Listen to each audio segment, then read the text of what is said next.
बिस्मिल्लाहिर्रहमानिर्रहीम अस्सलाम वालेकुम। क्या हाल चाल है आप सबके? उम्मीद करती हूँ बिल्कुल ठीक होंगे।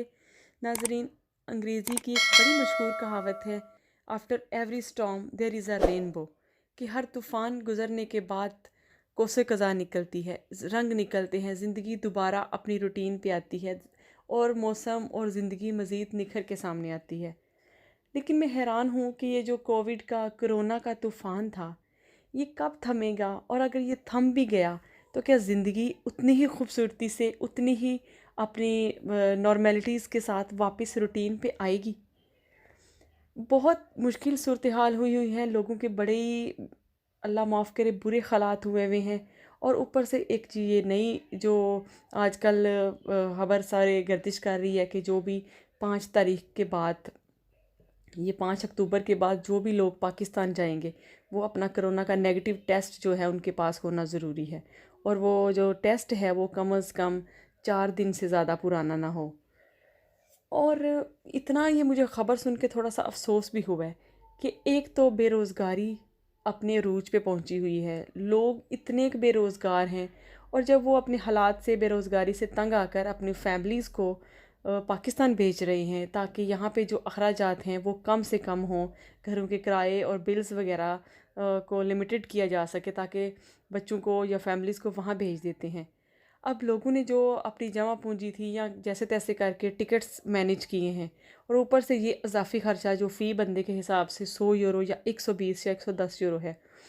अगर किसी के 3 बच्चे हैं या 4 बच्चे हैं या बीवी है और मियाँ बीवी या 4 या 5 मेंबर्स पाकिस्तान जा रहे हैं, तो ऑलमोस्ट 500 यूरो के जो तो उनके कोरोना के टेस्ट होंगे। और अगर उन 500 को देखा जाए तो वो पाकिस्तान में 1 लाख रुपया बन रहा है। अब क्या पता उन्होंने अपने स्टे के दौरान वही पैसे इस्तेमाल करने हों, उन्होंने वही पैसे जो है वो अपने बजट के हिसाब से पाकिस्तान जाके इस्तेमाल करने के लिए रखे हुए थे। अब ये जो 500 रुपया अजाफ़ी पड़ रहा है, इसने लोगों को अजाफ़ी जो है वो मुश्किल में और परेशानी में मुब्तला कर दिया है। क्योंकि एक तो ये कि कामों के हालात बिल्कुल डाउन हो गए हैं। जो लोग अपना बिज़नेस कर रहे थे, अपने जो कारोबार वगैरह चला रहे थे, उनको भी लॉस हो रहा है। स्पेशली क्योंकि जैसे मैं बेनीदुरम की सूरत हाल देखती हूँ, तो यहाँ पे ज़्यादा जो हमारी पाकिस्तानी कम्युनिटी है उनके या तो रेस्टोरेंट्स थे या फिर ये सुपरमार्केट्स वगैरह थी।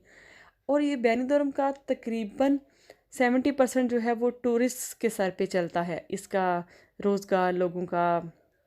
आप क्योंकि टूरिस्ट तो है नहीं, और जितनी भी बड़ी कंपनीज़ हैं, बड़े होटल्स हैं, बड़े रेस्टोरेंट्स हैं, वो भी बंद पड़े हैं। हमारे जो छोटे कारोबार हैं, हमारे लोगों की दुकानें वगैरह हैं या छोटे पाकिस्तानी इंडियन रेस्टोरेंट्स बनाए हुए हैं, वो भी बंद पड़े हैं। और जो कारोबारी हजरात हैं वो भी परेशान हैं, और जो वर्कर्स हैं वो अपनी पारो या अयूदा वगैरह भी लेकर खा चुके हैं। अब वो बिल्कुल ही बेरोज़गार हैं, और जब उन्होंने तंग आकर फैमिलीज़ को भेजने की कोशिश की है तो ये एक अजाफ़ी खर्चा निकल आया है। पहले ये होता था कि लोग जो है वो गर्मियों में सीज़न लगा लेते थे, और सर्दियों में फिर अगर काम नहीं भी होता तो कुछ जमा पूंजी होती थी और कुछ पारो अयूदा वगैरह करके तो सर्दियों का सीज़न गुजार लेते थे। अब जो उनके अखराजात हैं या जमा पूंजी है या पारो अयूदा है, वो उन्होंने ये कोरोना डेज़ में खा ली है। और अब सर्दियों का सीज़न खुद एक मुश्किल बन के सामने खड़ा है।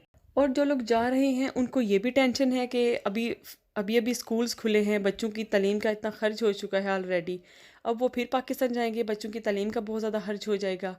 तो बड़ी एक गैर यकीनी सी और आप कह लें परेशानी वाली सूरत हाल बनी हुई है। लोग फ़ैसला ही नहीं कर पा रहे कि यहाँ रहें तो कैसे रहें, अगर पाकिस्तान जाएं तो कैसे जाएं, क्योंकि जाने के भी अखराजात हैं, फिर वहाँ से वापस आने के, वहाँ पाकिस्तान में रहने के, और इसके अलावा अगर फिर बच्चों की तालीम का बड़ा खर्च हो जाएगा। और मैं देखती हूँ जब पिछले साल गर्मियों में या पिछले साल इतनी रौनक हुआ करती थी, अगर मैं अपने बेटे को पार्क्स वगैरह लेकर जाती थी तो पार्क में बहुत ज़्यादा पाकिस्तानी ख़वातीन बड़े खुश मिजाजी से, बड़े अच्छे लिबास पहन के तो खुशगपियों में मसरूफ़ होती थी।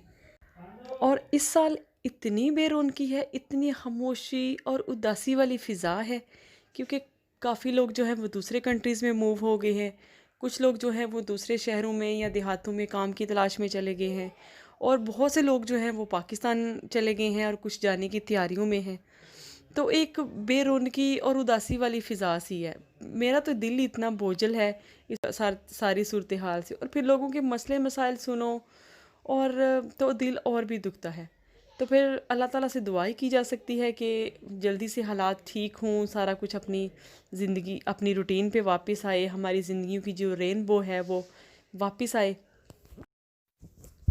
और ये कोरोना, ये लॉकडाउन जो कि पूरी दुनिया पे एक ज़लज़ले की मानद आया है, जिसने पूरी ज़मीन को हिला के रख दिया है, और अब इसके आफ्टर शॉक्स चल रहे हैं जो कि बार बार हमें झटके देते रहेंगे।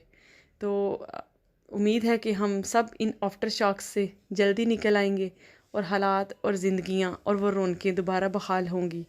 तो अल्लाह ताला हम सब को इस मुश्किल वक्त में, इस मुश्किल सूरत हाल से निकाले। आप सब मिल के बोलें आमीन, ताकि आप में से किसी ना किसी की दुआ तो ज़रूर कबूल होगी, तो हालात ठीक हों लोगों के, मुल्कों के और फैमिलीज़ के।